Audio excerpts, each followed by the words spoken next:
8:42 minutos. Agradecer a mi hermano Julio Martínez Pozo, que me hace una aclaración cuando hice el comentario de lo de Duarte. Cuando Duarte hizo la alianza en la reforma en el 1843, fue para enfrentar el gobierno de Jean-Pierre Boyer. Yo dije que era de Charles Gera. Charles Gera fue después el pleito con ellos.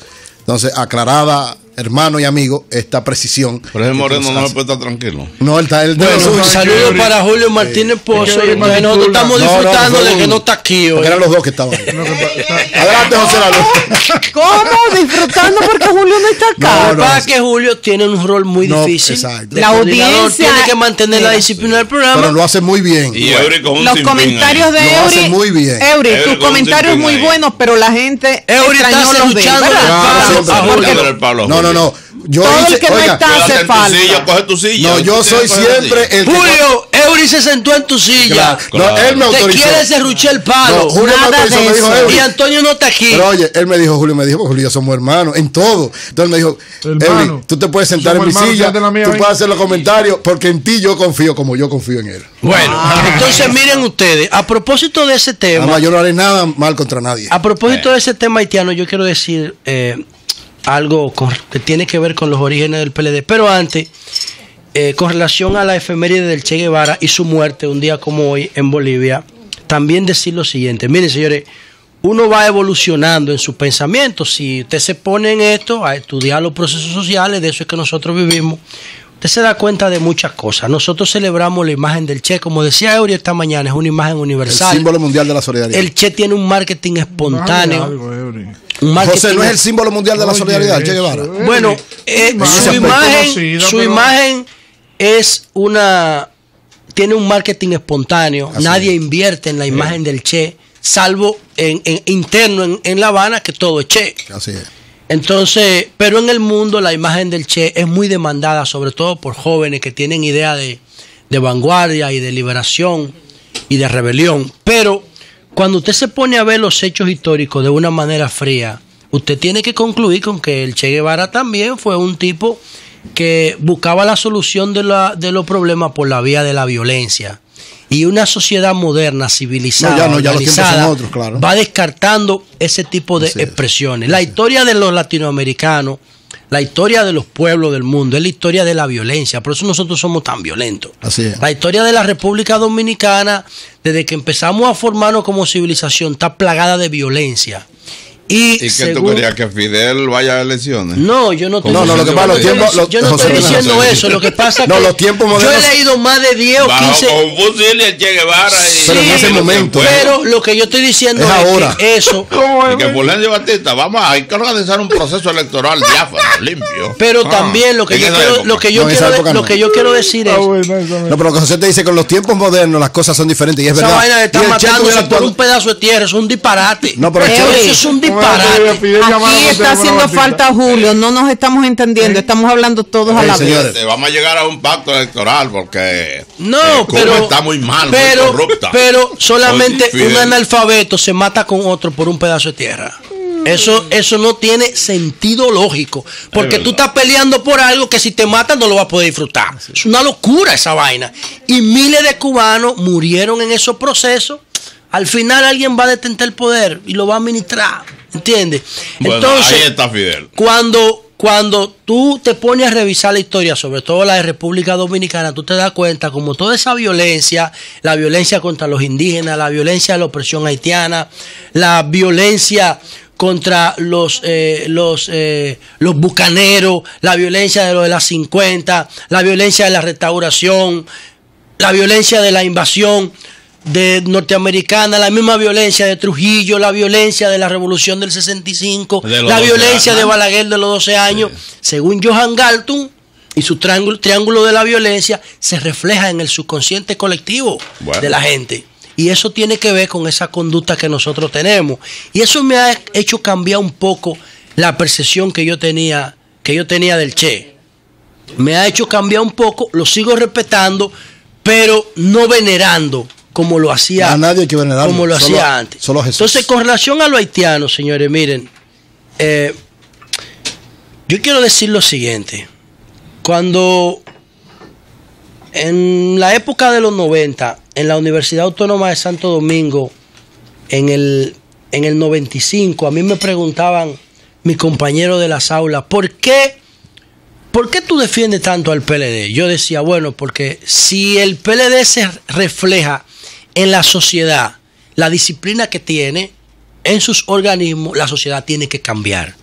Era una reflexión que yo hacía emocional porque yo no tenía las herramientas todavía que tengo ahora para analizar las cosas. Pero yo decía eso, lo que yo veía en los comités intermedios, sobre todo en el mío, en el Enriquillo, cómo uno tenía que levantar la mano, pedir la palabra, tomar las decisiones por conjunto, rendir informe de todo lo que uno hacía cada vez por semana, contribuir con el partido, con su limpieza, con su finanza, con su organización, con su trabajo político. Todo eso yo decía, si esto se refleja en la sociedad, nosotros vamos a cambiar. Bueno, ¿qué pasa? Que cuando el PLD llegó al poder, todo eso lo desechó. El pragmatismo se impuso en el PLD y el PLD se volvió en una entelequia. Solamente ganan elecciones y ya más nada, no cambian nada, no transforman nada. Y yo quiero decirle lo siguiente, uno de los valores que tiene el PLDismo más fundamentales son las ideas de Juan Bosch. Mi hermana, que estaba vinculada, mi hermana mayor al PLD antes que yo, una vez ella dejó un periódico por ahí y por accidente yo me topé con un cuento de Juan Bosch que se llama Luis Pie. Y eso fue lo que, cuando yo leí Luis Pie, yo dije, ¿y quién es este tipo? Yo lo tengo que conocer. Era Juan Bosch. Y tú lees a Luis Pie y te pone a ver cómo el haitiano que cortando caña se hizo una herida en el pie. Entonces en los bolsillos tenía una caja de fósforo, era de noche, no sabía si la herida, no sabía qué tamaño era la herida, encendió un fósforo para ver la herida y el fósforo se le apagó, se quedó con la caja vacía. Entonces por ahí mismo, por ese cañaveral, venía de otro batey de La Gloria, porque Luis Pie era en Carolina que trabajaba, venía Valentín Quintero en un carro convertible, bebiendo romo y buscando cuero. Iba para el otro batey, allá era que estaban las prostitutas, y él iba de La Gloria para Carolina, donde vivía Luis Pie, a beber con los tigres. Entonces Valentín Medrano fumaba puro, era un colono, esclavista de haitiano. Entonces, ¿qué hizo? Prendió un puro y tiró el fósforo y el cañaveral se prendió donde estaba Luis Pie, herido, que no podía llegar a su casa, que lo estaban esperando sus hijos. Entonces, cuando don Quintero llegó a la barra donde estaban los cueros y la bebida, entonces se vio el cañaveral prendido. Y la policía del batey salieron a buscar a ver quién era que estaba prendiendo el batey. Entonces encontraron a Luis Pie. Guarda campestre. Encontraron a Luis Pie con una cajita de fósforo en el bolsillo. Y lo acusaron a Luis Pie de haber quemado el cañaveral de Carolina. Y empezaron a darle golpe desde el cañaveral Carolina hasta La Gloria. Le daban tanto golpe que ya Luis Pie se convirtió, dice Juan Bosch, en una masa amorfa e insensible. A quien le dolían los golpes era a quien se lo daban a él. Y vio a sus hijos antes de pasar y tuvo la oportunidad de preguntarle, ¿ustedes también? Y antes de desmayarse de los golpes. Entonces, miren cómo Juan Bosch, que es el fundador del PLD, trata el tema haitiano. Increíble. Miren cómo él aborda la temática haitiana. Y en tratar temas profundos con un lenguaje sencillo. Juan Bosch, no, es lo más grande que ha dado este país. Para mí Juan Bosch está igual o por encima de Duarte. Para mí. No. Ese tipo es fuera de serie. Está igual. Entonces, más bajito. ¿Qué pasa? Que cuando tú ves ese legado de Juan Bosch para sensibilizar sobre el tema haitiano, tú te encuentras con estos tollos y estos disparates que están haciendo sus supuestos alumnos, entre comillas, porque ese Tribunal Constitucional lo montó Leonel Fernández. Es la visión del PLD que ellos tienen que ejecutar, porque el PLD tiene que controlar su proceso. Cuando Danilo dice y se lava la mano como Pilato y le dice a la Comisión de la ONU, no, yo no sé de eso porque aquí hay división de poderes. ¿División de poderes de qué? Entonces es una actitud del presidente Danilo Medina que yo no la comparto y que no me gustó. No, el PLD tiene que fijar posición con relación al tema haitiano. ¿Por qué tú crees que Juan Bosch acoge a Peña Gómez como un hijo? Y después de Peña Gómez tenía otro. Tenía otro. Sí. Entonces, ese legado de Juan Bosch, usted no lo puede agarrar y tirarlo en una letrina o en un zafacón. Nosotros tenemos que reflejar los valores del los valores del bochismo. En nadie.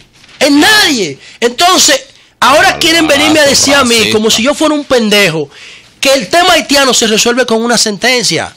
No se resuelve con una sentencia, porque el tema haitiano, desde que en la revolución, en la guerra cubano-americana, los gringos se quedaron con Puerto Rico y se quedaron con Cuba. A finales del siglo XIX, los gringos definieron una industria cañera en todo el Caribe. Y todo el capital de Wall Street se volcó a la construcción de una industria cañera. Y el único país donde no se podía establecer con carácter de industria el tema de la cañera en Haití, porque se había deteriorado todo el entorno político y económico y social. Y cogieron a los haitianos como mano de obra para Puerto Rico, para Cuba y para República Dominicana. Y empezó a desarrollarse ese imperio azucarero. Y ahí comenzó el negocio. Señores, yo lo he dicho en reiteradas ocasiones, que Pedro Mir nació en un batey en San Pedro. Y que su papá era un mecánico, un ingeniero cubano que venía a arreglar máquinas de los bateyes. Pedro Mir era un dominicano, hijo de ilegales, extranjero. El poeta nacional. El poeta nacional. Igual que Juliana, Pierre Regui. La misma condición tenían los dos. Ahora, ¿qué es lo que sucede? ¿Qué es lo que sucede con esto? Yo he dicho lo siguiente. Si el PLD permite este desorden, que es un negocio para dos sectores de la sociedad dominicana. En primer lugar, para los contratistas de haitianos ilegales, porque los haitianos de la caña se expandieron al turismo, se expandieron a toda la agroindustria, se expandieron a la construcción y a los servicios. Y ya los haitianos son un activo de la economía dominicana. Entonces, todos los que los emplean a ellos les roban parte de sus prestaciones laborales y les roban su seguridad social. Entonces, el tema haitiano se ha convertido en una variable de costo para la economía dominicana para reducir costos. Entonces, por el otro lado, están los funcionarios que negocian metiendo a los haitianos en la República Dominicana. ¿Cuáles son esos funcionarios? Los militares de la frontera. El ejército dominicano, nosotros lo encargamos de cuidar la frontera. Y por esa frontera se han metido más de 1 millón de haitianos. Y nadie le pasa factura a ese ejército dominicano, que ha dejado meter todos esos haitianos por ahí. Y además, el tema de los consulados. Yo lo digo aquí. Los consulados venden visa, se llevan los cuartos para su casa y nos tiran los haitianos para acá. Y está el tema ya del tráfico más organizado, como un crimen más organizado. El último episodio fue el de los comedores económicos, metiendo haitianos en los camiones de los comedores económicos para acá. Y el PLD no hace nada, y el gobierno no hace nada. Entonces, con una sentencia me van a venir a decir a mí que se va a corregir ese drama. Entonces, lo que tiene que hacer el Estado Dominicano es un estudio de factibilidad. El Banco Central que lo haga, y el Banco Central que diga cuánto haitiano aguanta la economía. 20,000, 30,000, 100,000, 200,000 con su familia. Listo, ni uno más. Entonces, cuando usted haga ese estudio de factibilidad, usted le dice a la sociedad, le dice al mundo, le dice a la ONU, el presidente Danilo, mira, mi economía ONU aguanta 100,000 haitianos. Yo voy a aceptar 100,000. Si tú quieres uno más, empléalo tú. Pero yo voy a aceptar 100,000 y ni uno más. Porque un estudio de factibilidad me dijo que eso es lo que aguanta sin erosionarme el resto de la economía, porque después entonces los pobres no encuentran dónde trabajar y se me vuelven violentos en las calles, empiezan a atracarme y a vender droga. Entonces eso es lo que tiene que hacer un Estado responsable. No lavarse la mano y decir, yo no sé de eso porque es una decisión del Tribunal Constitucional. ¿Qué Tribunal Constitucional del carajo? Cuando todo el mundo sabe que esa vaina es un negocio de los ricos de este país. Cambio fuera, Mauri.